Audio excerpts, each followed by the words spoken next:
이번 차시는 이해 확인을 위한 다양한 활동에 대해 말씀드리겠습니다. 안녕하세요, 선생님. 안녕하세요. 요즘 학생들이 랩을 많이 좋아하죠. 그런데 선생님은 랩을 활용한 수업을 하셨다고요? 네, 랩이라는 것이 영어 수업과 무슨 상관이 있을까 생각할 수도 있는데 학생들의 다중지능을 활용할 수 있는 좋은 방법입니다.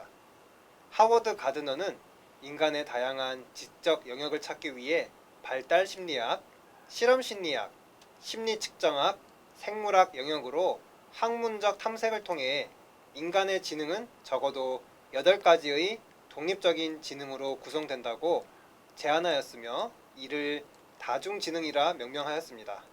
즉, 언어적 지능, 음악적 지능, 논리수학적 지능, 공간적 지능, 신체 운동적 지능, 대인관계 지능, 자기성찰 지능, 마지막으로 자연 친화 지능의 영역이 있다고 주장했습니다. 반복적으로 학습해야 할 때 학생들이 익숙한 음악이나 노래에 배운 내용으로 가사를 바꿔서 부르면 효과가 굉장히 좋습니다. 또 요즘 학생들이 좋아하는 랩을 갖고 배운 내용을 얼마나 이해했는지 확인하는 활동으로 사용하는 것도 매우 좋습니다. 수업 시간에 랩을 한다는 것을 상상도 못했을 텐데 친구들 앞에서 래퍼처럼 멋지게 랩을 하면서 배운 내용을 자신의 것으로 내재화시키는 기회를 제공할 수 있습니다. 그런데 랩을 한다고 하면 많은 학생들이 부담을 느낄 것 같아요. 랩에 관심이 없는 학생들도 있을 수 있고요. 이럴 때 어떻게 하셨어요? 네, 맞습니다.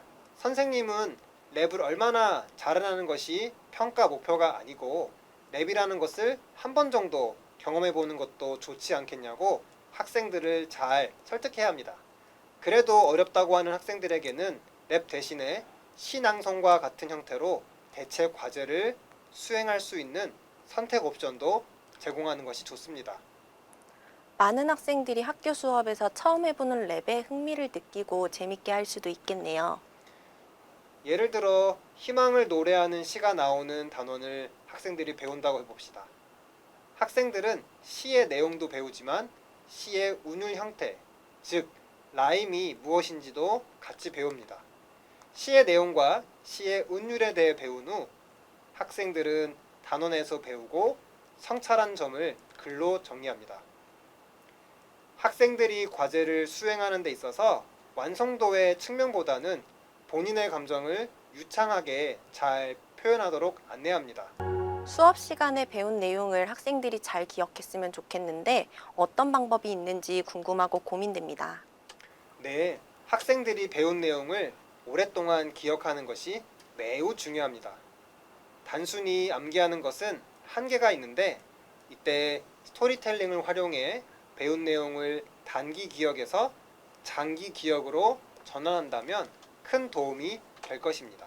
우리 두뇌가 정보를 기억하는 방법 중 스토리텔링을 통해서 기억한 내용은 오랫동안 기억에 남는다고 하는데 이는 사람들이 이야기를 좋아하는 특성에 기인한다고 합니다. 배운 내용에 따라 다르겠지만 학생들이 배운 내용을 이야기로 정리하는 것은 어떨까요? 아이들이 이해한 것을 시각화시켜서 글과 함께 표현하도록 하는 것은 어떨까요? 활동을 어떻게 하는지 너무 궁금해요. 네, 먼저 학생들이 그날 배운 내용을 설명하는 스토리보드를 그립니다. 배운 내용을 자신이 이해한 대로 보여줘야 하기 때문에 내용을 잘 이해하는 것이 무엇보다 중요합니다.